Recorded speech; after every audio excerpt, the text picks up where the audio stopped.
राधे राधे। मैं अभिषेक भटनागर अपने channel God is mind पर आप लोगों का एक बार फिर से स्वागत करता हूं।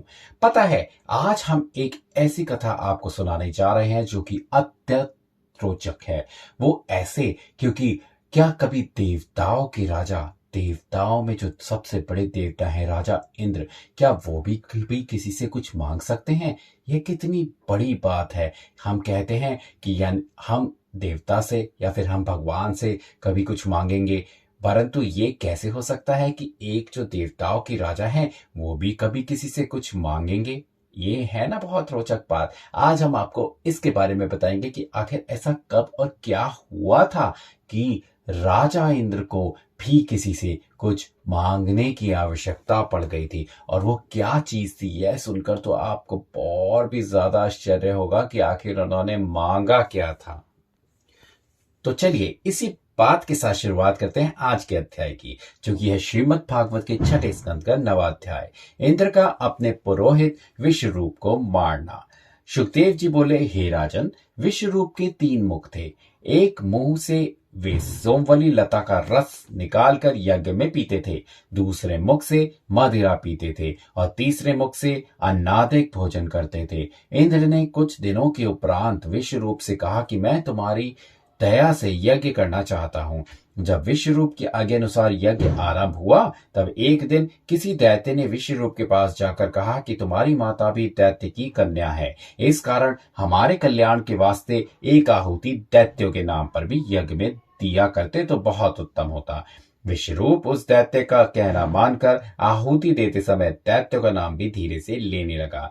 इसी कारण देवताओं का तेज यज्ञ करने से नहीं बढ़ा। इंद्र ने यह वृत्तांत जानते ही क्रोधित होकर विश्वरूप के 3 सिर काट डाले। सो मद्यपान करने वाला भंवरा सोमवल्ली, पीने वाला कबूतर और अन्न खाने वाला शेर तीतर पक्षी होकर संसार में उत्पन्न हुए। विश्वरूप के मरते ही इंद्र का स्वरूप ब्रह्म हत्या के घेर लेने से बदल गया। जब देवताओं के वर्ष दिन पुरश्चन चरण करने पर भी ब्रह्म हत्या का वह पाप नहीं छूटा, तब इंद्रादिक देवताओं की विनती करने से ब्रह्मा जी ने उस हत्या के 4 टुकड़े करके एक भाग पृथ्वी को दिया। इसी कारण कहीं कहीं धरती ऊसर होती है, वहां पूजा पाठ ना करना चाहिए, और पृथ्वी को यह वरदान दिया कि जहां गड्ढा हो कुछ दिन में वह आपसे भर जाए। दूसरा भाग वृक्षों को दिया, जिससे कोई कोई वृक्ष गोंद व लाही लगकर सूख जाते हैं। गुग्गल के सिवा और सब गोंद अशुद्ध समझना चाहिए, और यह आशीर्वाद दिया कि वृक्ष काट डालने पर भी जड़ बनी रहने से फिर तैयार हो जावे।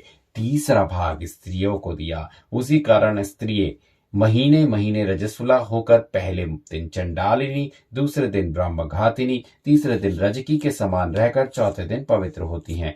उन्हें यह वरदान दिया कि उनका कामदेव सदा बना रहे, इसलिए गर्भवती स्त्री का मन भोग करने को चाहता है। चौथा भाग जल को दिया, जिससे पानी पर काई व फेन व बुल्ले आदि होते हैं। जल को यह वरदान दिया कि जिस वस्तु में पानी डाल दे वह अधिक हो जाए। सो इंद्र चारों जगह हत्या बट जाने से शुद्ध होकर अपना राज्य करने चला। जब त्वष्टा को विश्वरूप के मारे जाने का हाल पहुंचा, तब उसने बड़ा क्रोध करके ऐसा मंत्र पढ़कर हवन किया जिसमें इंद्र का मारने वाला एक पुरुष उत्पन्न हो। परमेश्वर की इच्छा से सरस्वती ने उस मंत्र का अर्थ इस तरह पर उलट दिया कि इंद्र के हाथ से वह मारा जाए। हवन संपूर्ण होने के समय अग्नि कुंड में से अति बलवान दैत्य पर्वत के समान काला वर्ण गधा व खड़ग हाथ में लिए हुए निकला। जितनी दूर तक तीर जाता है उतना शरीर उस दैत्य का नित्य बढ़ता था। इसी वास्ते त्वष्टा ने उसका नाम वृत्तासुर रखा और उसे आज्ञा दी कि इंद्र ने तेरे भाई को मारा है, सो तू जाकर अपने भाई का बदला ले। यह बात त्वष्टा के मुख से निकलते ही वृत्तासुर ने एक क्षण में इंद्र के पास पहुंचकर ललकारा। उसका भयानक रूप देखकर और ललकार सुनकर सब देवता घबरा गए। वृत्तासुर ने चाहा कि इंद्र को मुंह में डालकर निकल जाऊं। इंद्रादिक सब देवताओं ने उसके सामने आकर अपने अपने शस्त्र उस पर चलाए। जब वृतासुर उनके सब हथियार निगल गया, तब इंद्र देवताओं समेत वहां से भागा और नारायण जी की शरण में जाकर विनय किया कि हे दीननाथ, मैं तुम्हारी शरण में आया हूँ, मेरे प्राण इस दैत्य के हाथ से बचाइए। हम लोगों का किया कुछ नहीं हो सकता। जिस तरह श्रावण भादों में कुत्ते की पूंछ पकड़कर मनुष्य गंगा पार नहीं जा सकता, उसी तरह हमारा भजन व स्मरण करने से कोई भवसागर पार नहीं उतरता। यह स्तुति सुनते ही परमेश्वर दीन दयालु ने इंद्रादिक देवताओं को अपना भक्त जानकर चतुर्भुजी मूर्ति से 16 पार्षद साथ लिए हुए उनको दर्शन दिया। इंद्रादिक देवताओं ने वैकुंठनाथ को देखते ही दंडवत करके इस प्रकार विनय की कि महाराज, यज्ञ रूप आपको हम नमस्कार करते हैं। वेद व शास्त्र आपकी श्वासा से उत्पन्न होकर होने पर भी आपका आदि व अंत नहीं जान सकते।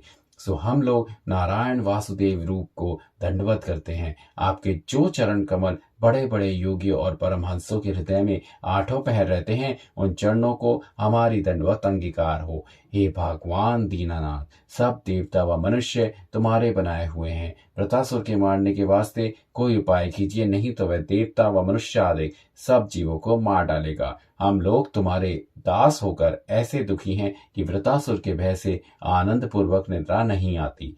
अपने समय पर तुम्हारी कृपा से सब पढ़ते हैं। इस समय देवताओं का पढ़ना चाहिए, सो उसके विपरीत वृतासुर पड़ा है। हमें दीन व दुखी जानकर दयालु बूझिए। यह वचन सुनकर नारायण जी बोले, हे इंद्र, तूने अज्ञानता से ब्राह्मण को मारा था, इसी का यह फल है। वृतासुर के शरीर पर कोई शस्त्र नहीं लग सकता। तुम लोग दधीची ऋषिवर की हड्डी का, जिसने बहुत तप किया है, मांग कर उस हड्डी का वज्र बनाओ, तो उस तप के प्रताप से वह वज्र वृतासुर के अंग को काटेगा। ऐसा कहकर वैकुंठनाथ अंतर ध्यान हो गए। अब आते हैं, पढ़ते हैं 10वां अध्याय, जिसमें दधीची ऋषिवर के पास इंद्रादिक देवताओं का हड्डी मांगने के लिए जाना। सुखदेव जी ने कहा, हे परीक्षित, इंद्र नारायण जी का वचन सुनते ही सब देवताओं समेत दधीची ऋषिवर के पास गए और दंडवत करके विनय किया। हम लोग आपके पास भिक्षा मांगने आए हैं, अपने कल्याण के लिए तुम्हारे शरीर का हाड़ चाहते हैं। यह बात सुनकर ऋषि बोले, हे इंद्र, तुम अपने मन में विचार करो, थोड़ा सा दुख तन पर पहुंचने से कैसा कलेश होता है, इसलिए तुमको अपने अंग के समान दूसरे का भी समझना चाहिए। जिस तरह सब लोग अपना तन प्यारा जानकर उसको सुख देने और मोटा करने के लिए अनेक यत्न करते हैं, उसी तरह मुझे भी अपना शरीर प्यारा है, इसलिए क्यों ऐसा दुख मुझे देने आए हो। इंद्र ने उत्तर दिया कि आप यह वचन कहते हैं, पर मैं नारायण जी की आज्ञा अनुसार हड्डी मांगने आया हूँ। जिस तरह हरा वृक्ष अपनी छाया व फल पुष्प से सब जीवों और पशु पक्षियों को सुख देता है, किसी के डाली काटने पर भी दुख नहीं मानता, उसी तरह वैष्णव और ऋषिवर भी अपना शरीर केवल परोपकार के लिए समझते हैं। उनका तन दूसरे के काम आए तो देने से नहीं मुकरते।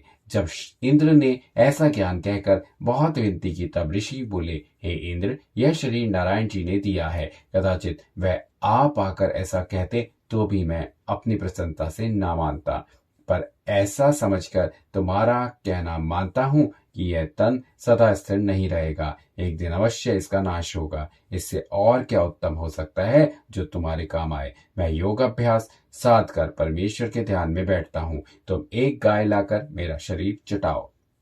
जब शरीर का सब मांस चाटने के उपरांत केवल हड्डी रह जाए, तब उस हाड़ को लेकर अपना मनोरथ सिद्ध करना। पर मुझे तीर्थ स्नान करने की अभिलाषा है, तुम आज्ञा दो तो तीर्थ स्नान कर आऊं, जब तब मेरे शरीर की हड्डी लेना। देवताओं ने कहा कि हम इसी जगह सब तीर्थों का जल ला देते हैं, आप स्नान कर लीजिए। ऋषिवर ने कहा, बहुत अच्छा। देवताओं ने क्षण भर में सब तीर्थों का जल वहां ला दिया। जब ऋषिवर स्नान करने के उपरांत योगाभ्यास से अपने प्राण ब्रह्मांड में चढ़ाकर परमेश्वर के ध्यान में लीन हुए, तब इंद्र ने एक गाय मंगाकर लोन लगाकर उनका शरीर चटवाया। जब उस गाय ने सब मांस चाट लिया, केवल हड्डी रह गई, तब इंद्र ने वह हड्डी लेकर विश्वकर्मा को शस्त्र बनाने के लिए दिया। इतनी कथा सुनाकर सुखदेव जी बोले, हे राजन, देखो दधीची ऋषिवर को दाता समझकर राजा इंद्र भिखारी हो गए, इसलिए दाता का नाम सब लोग लेते हैं, सूम व लालची का नाम कोई नहीं लेता। देना बहुत अच्छा होता है। जब विश्वकर्मा ने उस हड्डी का अति तेजवान वज्र नामक शस्त्र बना दिया, तब इंद्र उस वज्र को लेकर वृतासुर से लड़ने आया। वह दैत्य इंद्र को देखकर सोचने लगा कि यह तो मेरे सामने से भाग गया था, आज ना मालूम किस कारण से फिर लड़ने आया है। वृतासुर ने निमोची, तिरमुर्धा और विप्रचिति आदि दैत्यों को अपने साथ लेकर देवताओं से बड़ा भारी युद्ध किया। जब गदा, तीर, तलवार, त्रिशूल, भुषुंडी आदि सब 9 शस्त्र दैत्यों के टूट गए, तब वे लोग पर्वत व वृक्ष उखाड़ कर मारने लगे। पर ईश्वर की दया से देवताओं ने दैत्यों को मारकर हटा दिया। जब वृतासुर के साथी हार मानकर भागे और देवताओं ने उनको पीछे से खदेड़ा, तब वृतासुर ने दैत्यों को भागते देखकर कहा कि तुम लोग युद्ध से मत भागो, एक दिन अवश्य मरना है। मृत्यु के हाथ से कोई नहीं बचेगा, सो घर में मरना उत्तम नहीं होता। 2 तरह की मृत्यु को उत्तम समझना चाहिए, एक योगाभ्यास करके तनु छोड़ना और दूसरे युद्ध में सम्मुख मारा जाना। इसलिए तुम लोग फिर कर लड़ाई करो, भागना उचित नहीं है। तो इस तरीके से हमें पता चला कि इंद्र, देवताओं के राजा इंद्र को किस तरह से एक राजा होने के बावजूद भी भिक्षा मांगनी पड़ी थी। तो है ना कितनी रोचक कथा। अब बाकी कथा हम आपको कल सुनाएंगे, जो कि होगी 11वें अध्याय की कथा, इंद्र और वृतासुर का युद्ध और वृतासुर का वज्र से मारा जाना और ब्रह्म हत्या के डर से इंद्र का भागना। तो करते हैं हम आज के दिन की शुरुआत एक बार फिर राधे राधे के नाम के साथ।